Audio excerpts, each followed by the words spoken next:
evening, everyone, and welcome.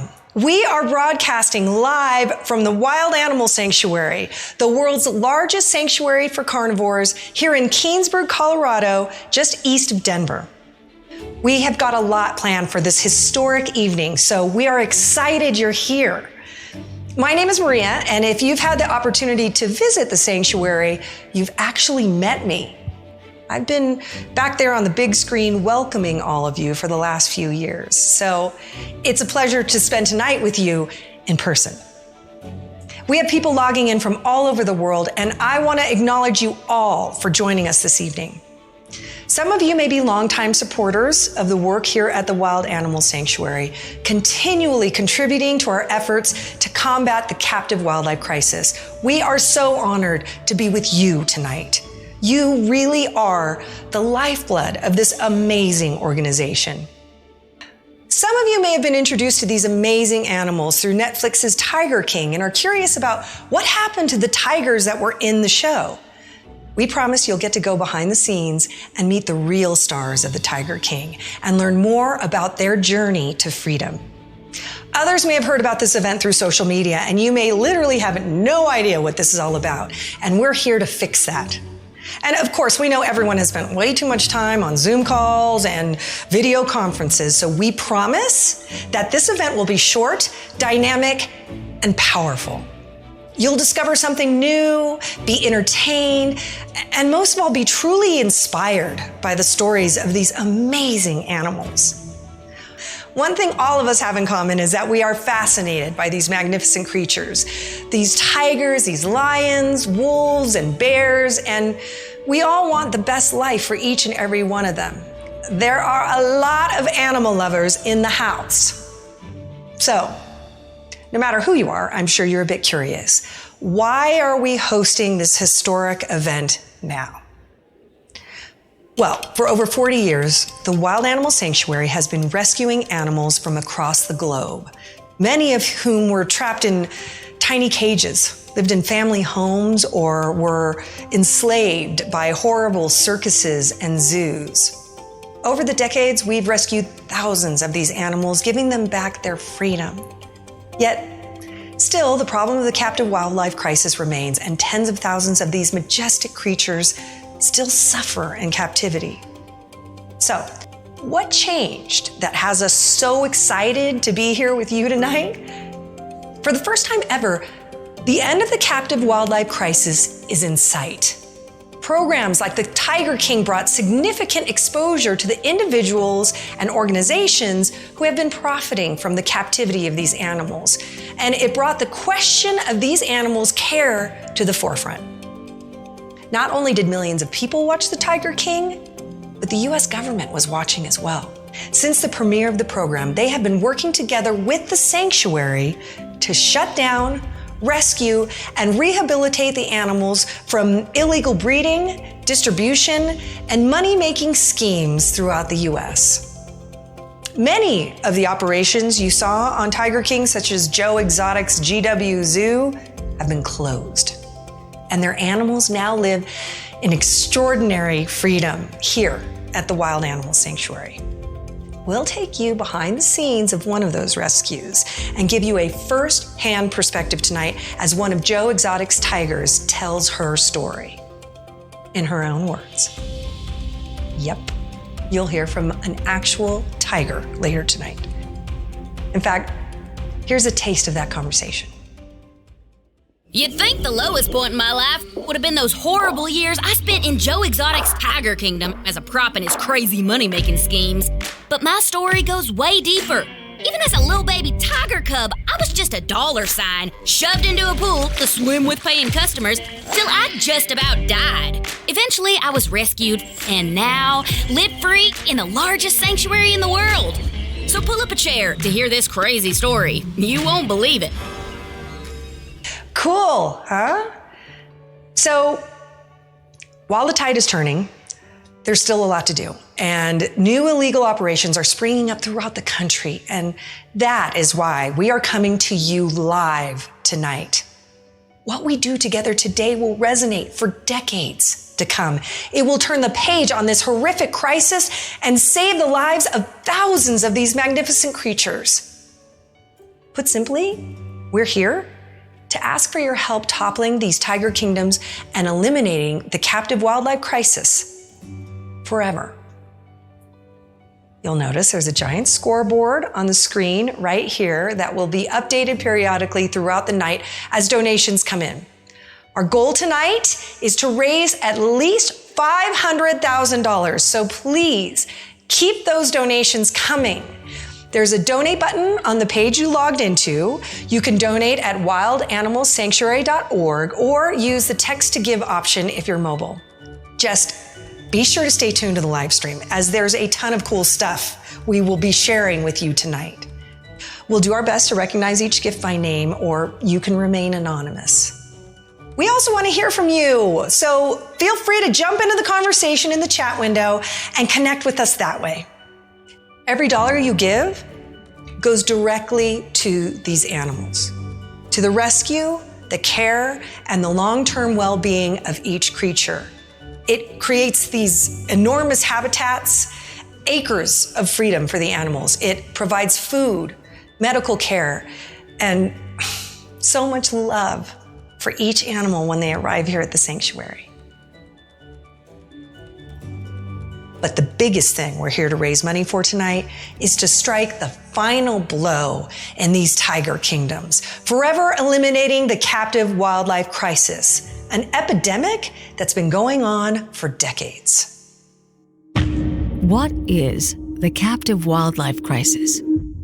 The private ownership and display of exotic animals have long been used to demonstrate wealth or power for individuals needing a little extra compensation for their ego. Yet in recent years, the ownership of captive wild animals has accelerated at a disastrous pace. The captive wildlife crisis truly has grown into a huge problem.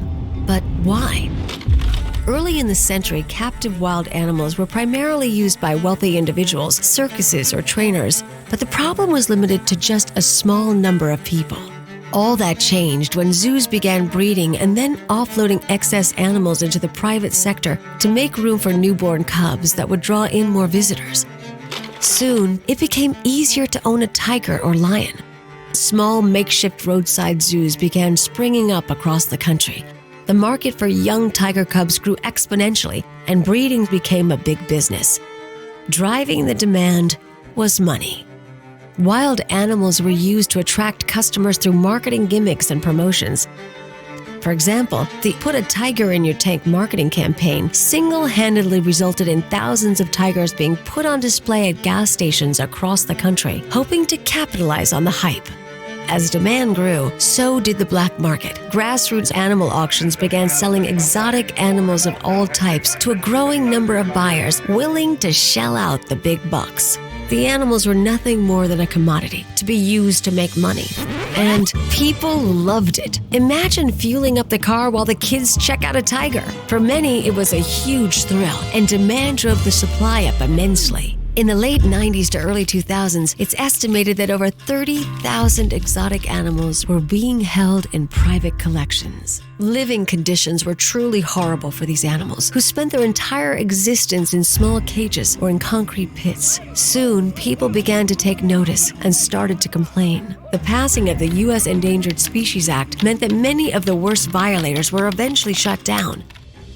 Yet the breeders and bigger operations shifted to become more organized and more effective at avoiding detection. As these larger breeding organizations began to emerge, they profited by selling young cubs on the black market, along with animal skins, teeth, claws, and even whiskers. Pet a Baby Tiger attractions appeared in malls across the country, in mobile exhibits that were easily moved from city to city. These larger organizations like Tim Stark's Wildlife in Need and Joe Exotic's GW Zoo were masters of manipulating the system and avoided being shut down. One of the biggest issues is that it's nearly impossible to keep track of how many animals there are or where they're being bought and sold.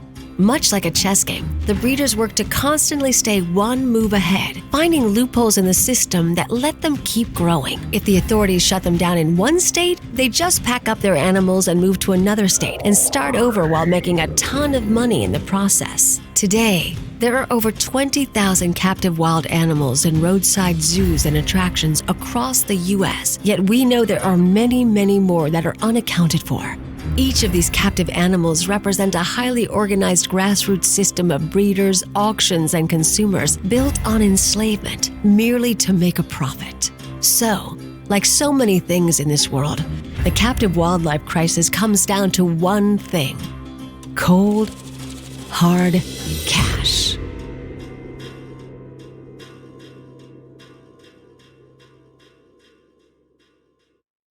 Over 40 years ago, one man decided that enough was enough. Something simply had to be done about the captive wildlife crisis. His vision created this, the largest carnivore sanctuary on the planet, a place of hope and freedom for so many animals who owe him their lives.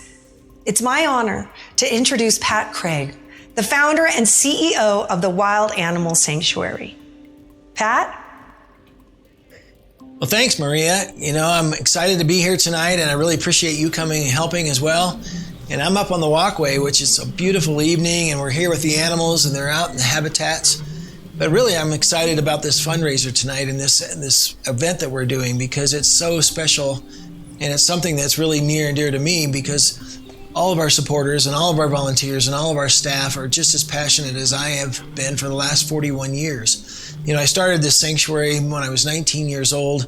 I found out that these animals were being euthanized on a regular basis in the zoo system.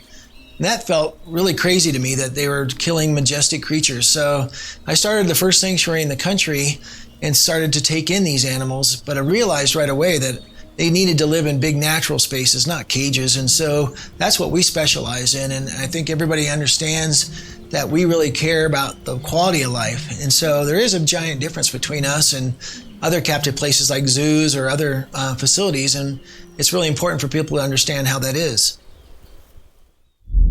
Have you ever wondered what makes a sanctuary a sanctuary? Aren't they the same as a zoo? What's the difference? It wasn't until nearly 150 years ago that the first zoos were open to the public, and they soon became massive money-making successes. The early zoos displayed exotic animals and often included captive humans. Millions of people attended these zoos, excited to see the wildest creatures on the planet. After a few decades, however, public outcry over the enslavement of people caused the zoos to remove the human inhabitants, but the wild animals remained on display. Zoos exist to entertain a paying public. Exhibits are designed to naturally force animals downhill, closer to the cage bars or glass walls, as thousands of people parade by. This causes the animals to constantly defend their territory against the perceived threat of so many people. As a result, many caged animals pace relentlessly, a sign of significant mental trauma and stress. Most zoos are home to many more animals than what the public sees. These surplus animals live out their lives in tiny dark cages, hidden from the eyes of the public. Older animals are often euthanized once they develop health problems to make room for younger, cuter animals. Put simply, zoos exist to entertain people. On the other hand, the Wild Animal Sanctuary is focused entirely on the health, well-being, and long-term happiness of each of the animals that call the sanctuary home. Each animal is given enormous habitats, carefully designed to give them maximum space to roam freely. Underground caves, dens, and tunnels provide privacy and shelter from the elements. So, while visitors are always welcome in the sanctuary, they utilize an elevated walkway high above the habitats. This has absolutely no impact on the animals, since they don't consider the sky their territory, and they don't feel as if they have to defend themselves from any sort of threat. The result? When each animal steps out into this enormous natural home for the first time, they will experience a freedom they have never before known. After a short time, their behavior begins to shift. Their stress and trauma seeps away, and they truly become wild and free.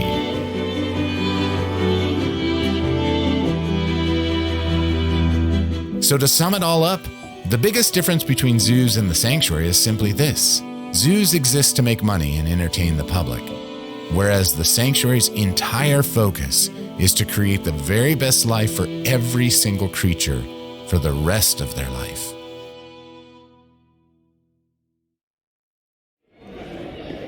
As the world's largest sanctuary, it takes a lot of work to keep this place running smoothly.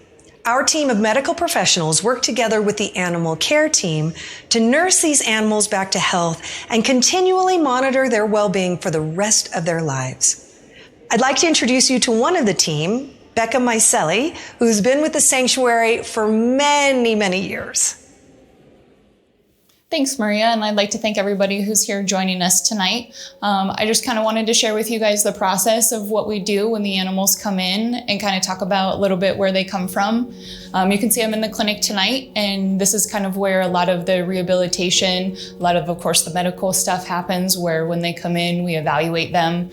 These animals come from all over the world, everywhere from Lebanon to Mexico to here in the US. And a lot of times they arrive very malnourished. They have a lot of psychological problems depending on where they came from. And, they've been forced to be in small cages that are covered in filth, feces, things that no one wants to live in. So to put them out in a space where they can run and just kind of experience anything can be kind of scary. So we do it very slowly to ensure that they're comfortable and the experience is good. I feel very fortunate to have been able to be a part of that experience. I've been here for over 20 years, which is more than half my life. And I get to see that process. To get the opportunity to see the animals run is a very life-changing experience, and that's because of you guys. Sorry, I'm always the token crier, but I just want to thank you on behalf of the animals, on behalf of the animal care staff and all the staff. Because of you, we get to be part of that. So thank you everybody. Thank you for donating. We appreciate you. Wow. Thank you, Becca, for all that you and your team do each and every day for these animals. The love you show them is simply extraordinary. Speaking of love, we are definitely feeling the love. Thank you so much for all of your donations tonight. Keep them coming. I wanted to share some exciting news before we continue on. We just received a note from a donor who said they would match your donation up to $100,000. That means every $100 you give, the contribution to the sanctuary is actually $200. That is so awesome. Thank you to those who've already given, and please keep those donations coming. All right, I'm gonna send you back over to Pat. Pat? Thanks, Maria. Many years ago when we started the sanctuary, I realized these animals need to live in large natural spaces to be happy. And so for us, we knew that getting this facility and growing to 789 acres gave us the ability to build these large habitats, 5 acres to 10 to 25 acres in size, which is great. But now we have over 550 animals living here, and we ran out of space. So that was a big problem for us because we weren't done with our job and we had a mission to complete.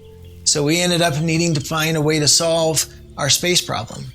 And so that's exactly what we did.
With nearly 10,000 acres, the newly acquired Wild Animal Refuge is truly the best answer to this crisis, creating an incredible home for rescued animals long into the future.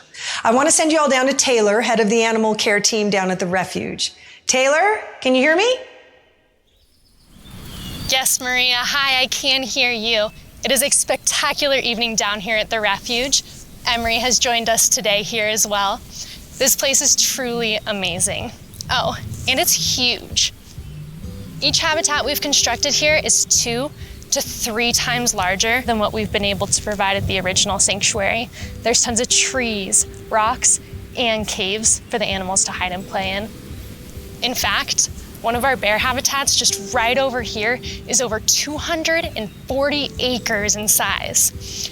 Down here, we have constructed a new nutrition center, vet clinic, and multiple habitats, yet we've barely even made a dent on what's available. We are closed to the public throughout the year, with the exception of our Founders Day event each summer. It happens every summer, and it's a chance for founders who have purchased an acre or more of land to check this place out. We would absolutely love to see you down here next year. So if you're interested in learning more, please check out wildanimalrefuge.org. On behalf of me and everyone here at the refuge, as well as little Emery, back to you, Maria. So great, Taylor. It's wonderful to see you, and keep up the good work down there at the refuge. Many of the animals there were recently rescued from Jeff Lowe, one of the main characters in the Tiger King show. These animals truly are at peace now, but they went through a lot to be here. Here's a front row seat to the rescue and a look behind the scenes as these animals discover a whole new life at the refuge.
Eerie silence permeates this place, where it all happened.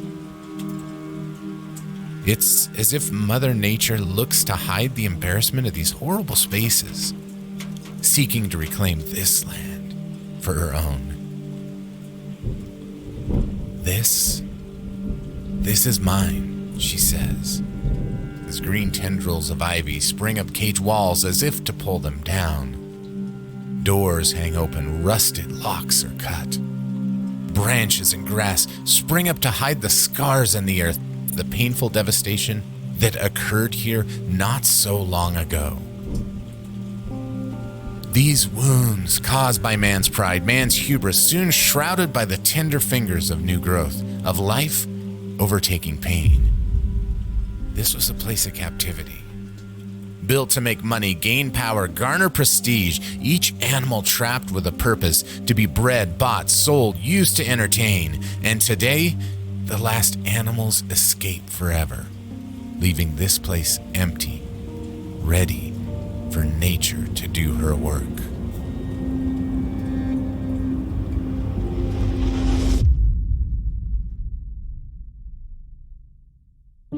You'd think playing chicken with the U.S. government's Endangered Species Act wouldn't be a good idea. Citations pile up, inspections are failed, threats of imminent seizure are issued. The charge, failing to provide animals with adequate or timely veterinary care, appropriate nutrition, and shelter that protects them from inclement weather and are of sufficient size to allow them to engage in normal behavior. Summed up, these precious animals were subjected to mistreatment, neglect, and abuse. And yet, these people, they fight back, embroiling the courts in appeal after appeal, lawsuit after lawsuit. They raise up obstacle after obstacle, being as difficult as possible. And so, days go by as the animals languish in tiny, rotting cages. And still, it takes time, cutting through the red tape and weeks and months of due process just to get the job done. So when the U.S. government descended on Jeff Lowe's Tiger King Park on May 6th, along with the Wild Animal Sanctuary, only a few animals, those pregnant with cubs or most in need, were cleared to be taken. A rescue is always stressful, always taught with the tension of doing the job well, of ensuring the health and well-being of every animal that's rescued. Yet so many times, the sanctuary steps into an environment filled with intense danger.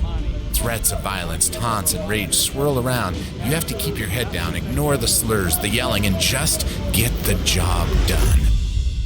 Yet the hardest thing to endure is when the day is done and you drive away with just a few of the animals, and you look in the rear view mirror and you see all those lives that had to be left behind, still trapped in their cages, not knowing that someday their day of rescue would come.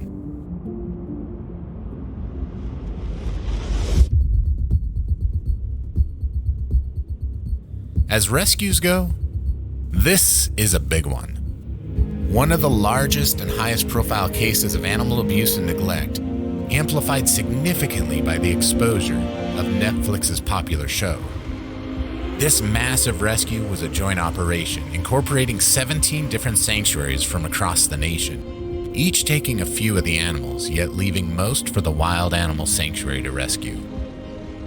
Trust born from years of experience of working together meant that the U.S. government partnered with the Wild Animal Sanctuary to manage the entire rescue from beginning to end. Each step was carefully planned in secrecy as equipment, trailers, and dozens of personnel were transported to the region. A convoy of trailers, equipment, and armed officers descended on the Tiger King Park. Trailer after trailer came and went. Cages were opened for the very last time as the animals were coaxed out into a world they weren't sure of, but would forever transform their life. For 3 days, the sanctuary loaded. Scorching heat mixed with sweltering humidity took its toll as sanctuary staff collapsed, exhausted, and were hospitalized. And yet the tremendous love and steely effort continued unabated through the heat, the mud, and the sweat. Each animal's precious life worth every effort, worth the time, worth the difficulty, worth the expense. Few smaller animals remained when the sanctuary drove away, their fate to be determined in the courts before they could be rescued. Yet the largest job was done. When the rescue was over, 68 lions and tigers were en route to a life far, far away.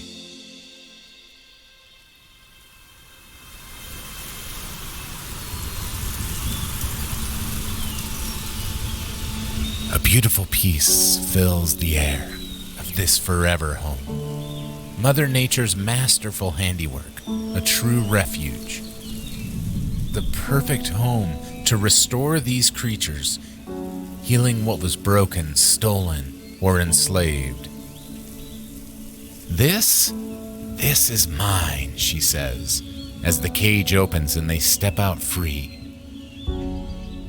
They pause, they breathe deep, inhaling the sense of a world they never could have imagined, feeling grass, brush, life underfoot as they step carefully forward for the very first time. These tender, magnificent giants who'd been confined in cages no bigger than a car. They lose no time in exploring the far reaches of their freedom, enticed by an openness they've never yet known. They roll in the deep grass. They take shelter under trees, play, eat, and just be. The stress, the trauma of their captivity flows away in this tremendous place of peace, this refuge, now and forever their home. This is mine, says nature, as she does her work.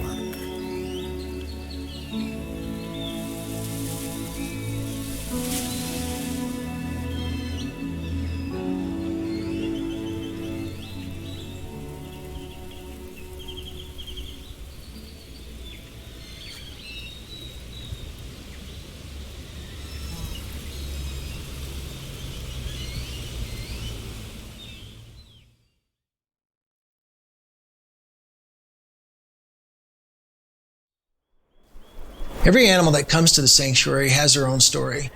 Many were abused, abandoned, neglected, or some other terrible thing happened. Thankfully, we can rehabilitate these animals and give them a wonderful life. We went to the GW Zoo where Joe Exotic held hundreds of tigers at one point. But when we rescued 39 of those tigers, we brought them back and we realized that they had amazing stories. And each one of them needed to have a chance to tell their story. We love to give a voice to the voiceless, and I want to introduce Pearl, a white tiger, and her story.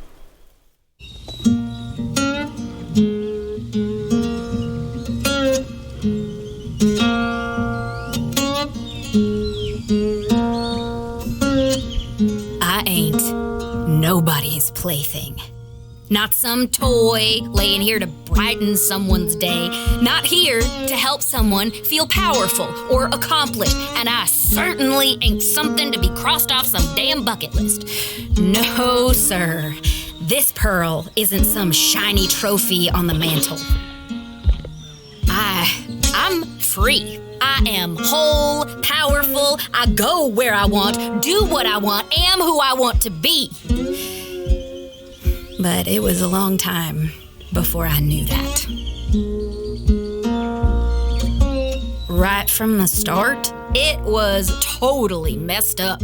I mean, I don't remember it, but they tell me now that just a few seconds after I was born, at the Dade City Wild Things Park way down in Florida, rough hands reached in and grabbed me, snatched me up right away from my mama, my brothers and sisters, all of us, bawling our hearts out, yanked from the only warmth we'd ever known, yanked out into a world that was pretty cold, yanked out into someone else's idea of a good time.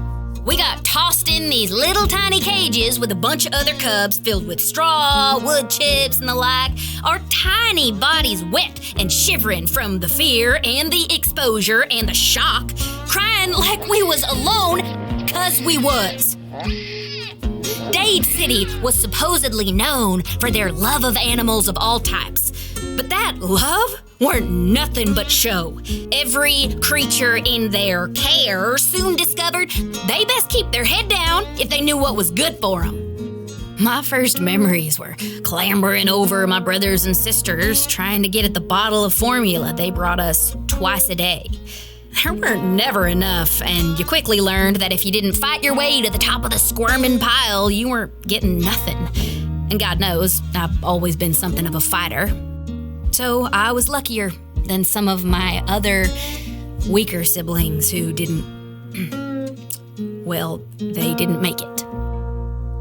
But then again, I guess maybe they's the lucky ones. See, all us baby cubs, we existed merely to serve somebody's sick purpose. Pawns in a twisted game designed for one mission: to make a ton of money as quickly as we could and then get the hell out of the way as we got older. You know, it is weird to realize you were a commodity with an extremely short shelf life. Each day, visitors to Dade City would line up outside, pay their $200 for a once-in-a-lifetime experience to, swim with a baby tiger. Oh, they's always happy to pay it. They travel from miles around to come do it. And while for them it was a once-in-a-lifetime experience, for us it was a 4 to 5 times a day nightmare. Us baby tigers, we'd be sleeping all in a big huddle to stay warm in our tiny cages, and suddenly, rough hands would snatch us out of the cage, and in seconds, we were handed off to some other person. Oh, God, the squealing, the picture taking, the petting and prodding and posing. Pretty soon, we was in the pool, way deeper than I could touch. At first, I was fighting to get out, get my feet to touch, get to solid ground, but pretty soon, I was just doing what I could to keep my head above water. Every once in a while, I'd let out a cry, ragged little gasp, and they just thought I was being cute. I'd get tossed around, back and forth between them, pose for pictures, my legs churning, trying to stay afloat, trying desperately to stay above the water as long as I could. After what seemed like forever, they'd pull me out and dry my shivering, soaked body with a towel. After a few more pictures, off they went, and I'd be dumped back in my little cage where I'd collapse, limp, exhausted, my throat hoarse from crying, from trying to catch my breath. Some of us cubs got pneumonia and died. Others had tainted formula and died. Some just plain couldn't survive the relentless, the exhaustion, the swimming, and died. I didn't die, but I got damn close. And still, they came to swim and get pictures. Again and again and again. Day after day after day. Until one day it stopped. You see, an innocent, harmless baby tiger is one of the most valuable commodities in the exotic animal world. We bring in tons of cold, hard cash at petting zoos, regular zoos, photo opportunities, and of course those swim with baby tiger attractions. But as we tigers age, we lose value, and fast.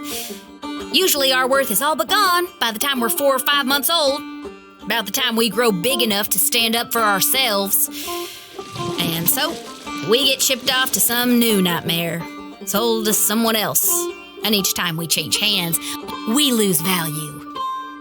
So, the day came when I didn't have to swim no more and got sold to Joe Exotic's GW Zoo. You probably heard of it or saw it on TV. I'd like to say things were better with Joe, but they weren't, just different. We were crowded, all in one cage together, never enough to eat.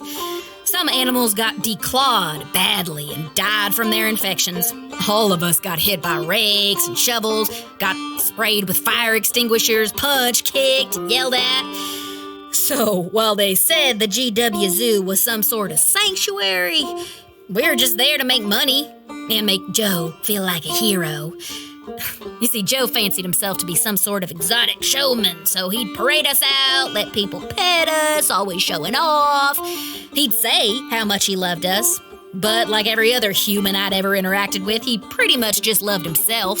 Took what he wanted with no regard for another living thing.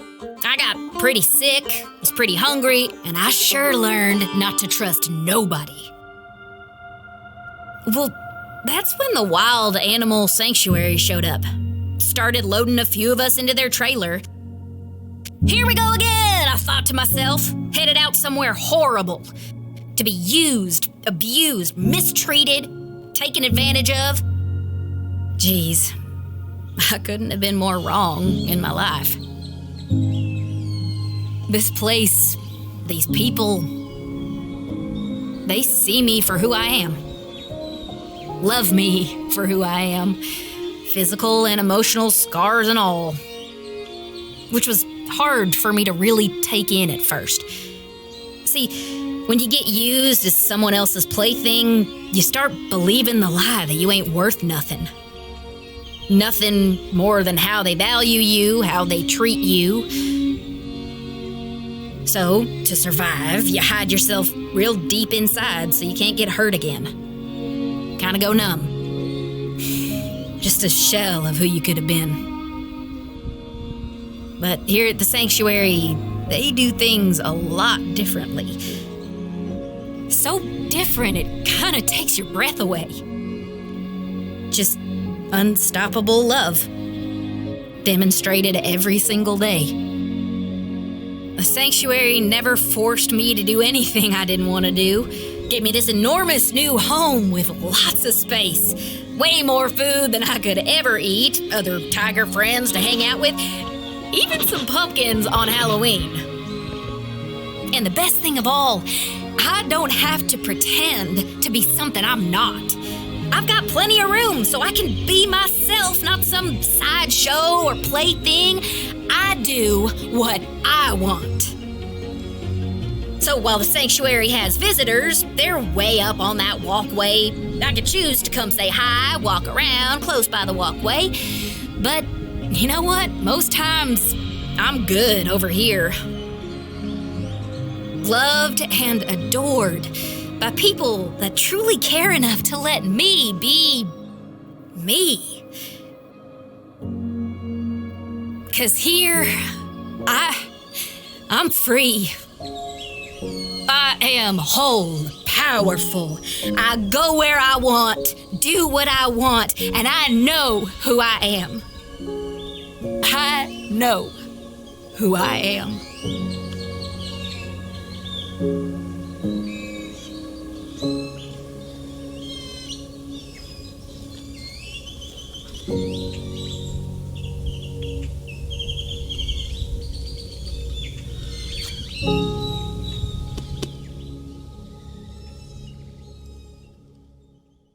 As you can see, the impact of the love and peace of this place truly transforms life for so many animals who've only ever known captivity prior to coming to the sanctuary.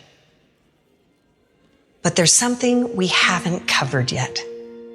The most important thing about the sanctuary's work isn't the hundreds of volunteers, vets, and staff that work every day to keep these animals healthy and happy. It's not the teams that crisscross the globe rescuing these animals from pits and cages. It's not even the efforts we're making in trying to combat the captive wildlife crisis throughout the world to topple these tiger kingdoms forever. It's you. You are the secret to this amazing place. Most people are shocked to discover that the sanctuary receives absolutely no federal or state funding and relies entirely on the donations from individuals like you to make sure that these animals have this amazing home. It's the gift that you give today and in the days to come that does so much more, that really helps these animals and allows them to discover real peace, real joy.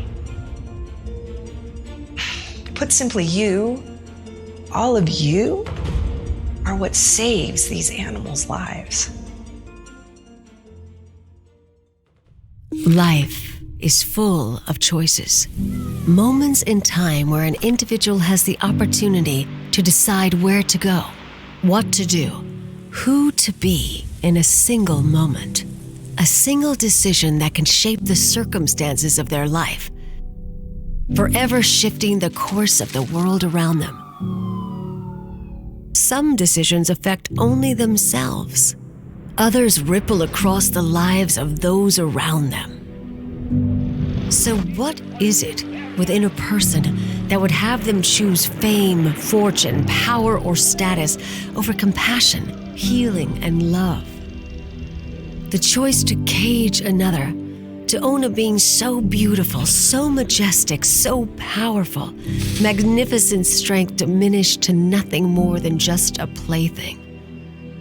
Confining them to a horrible place, dirty, dark, and small. How can someone live with this? A decision of dominance willing to win at any cost. The choice of ownership of a thing that should never be owned, possessing what should be unpossessable.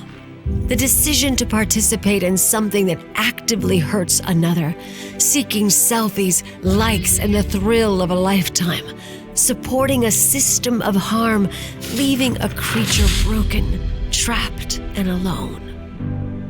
Yet in one glorious day, these precious lives are rescued from this torment, brought here to this, the world's largest sanctuary. Released into such tremendous freedom, such spaciousness, a new home. It takes time, a moment, a week, a year for them to discover something they've never before known. Choice. They have choice again. Some for the very first time. Agency, opportunity, freedom. They go where they want, do what they want, are who they want to be. Every moment open to possibility. And so they run, they sleep, they explore, they play, reveling in such incredible freedom. Yet this freedom, this opportunity doesn't happen automatically. It isn't just there. Their new world of choices comes from yet another monumental choice. A decision made this very moment, one that ripples through the lives of another.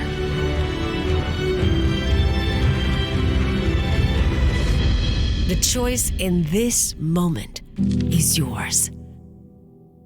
To live outside yourself, to look at another's pain and adopt it as your own. Transforming yourself into the person who makes the difference where it's truly needed. Becoming the one who makes these things whole.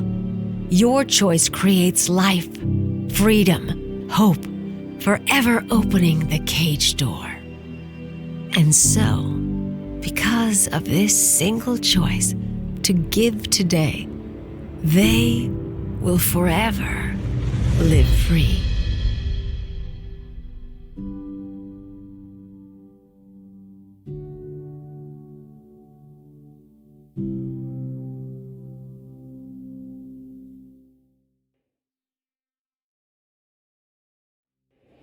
Thank you so much for your gifts this evening. I am humbled and honored by how much we raised tonight. By every single gift we received, no matter the size, your generosity, your belief in our work is inspiring and breathtaking. We thank you. We acknowledge you. We are grateful for you and are proud to stand side by side with you as we work to topple these tiger kingdoms. If you'd like to see more stories like Pearl's or watch videos of other rescues, just click on the link below to head over to the Wild Animal Sanctuary's website. There is tons to check out, and you can sign up to be a founder at the new refuge. And of course, if you are ever in Colorado, we'd love to host you here at the sanctuary. So come on down. We can't wait to meet you. We'll be publishing a link to a recording of tonight's event if you'd like to rewatch it or share it with a friend or on your social media feeds. Please help us get the word out about this important and vital work. All right, I think that's it for tonight. Thank you for joining us and all the animals we love tonight. Have a wonderful evening.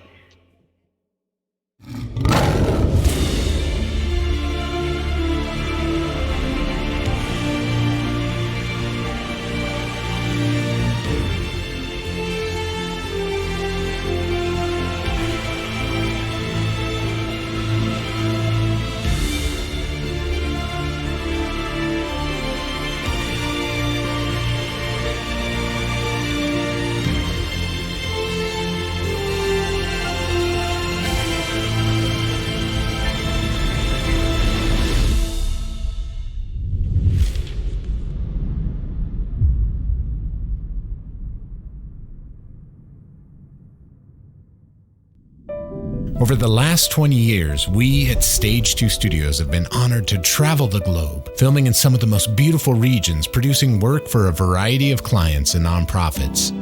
Inspiring through real, organic connection, creating stories that unite us and make us, all of us, better. Yet nothing has impacted us at Stage 2 more than our partnership with the Wild Animal Sanctuary. Over the last 5 years, we've been creating stories that bring this amazing organization to life. Being a part of giving a voice to the voiceless, shining a light into the darkness, and capturing the journey of the most magnificent animals on the planet. It's been such an honor to witness this transformation, the healing and freedom that happens here, to have a front row seat filming animals we never thought would walk again, as they take their first steps into a world they never even knew existed. But most of all, We've witnessed the combined might of thousands of donors, hundreds of staff and volunteers who truly demonstrate the love we all feel for these majestic animals, who continue to give with their finances, their time, and most of all, their hearts. And so tonight, we are honored to acknowledge the decades of love, freedom, and support, to once again put on an orange shirt and stand side by side, standing for the freedom of those who deserve nothing less.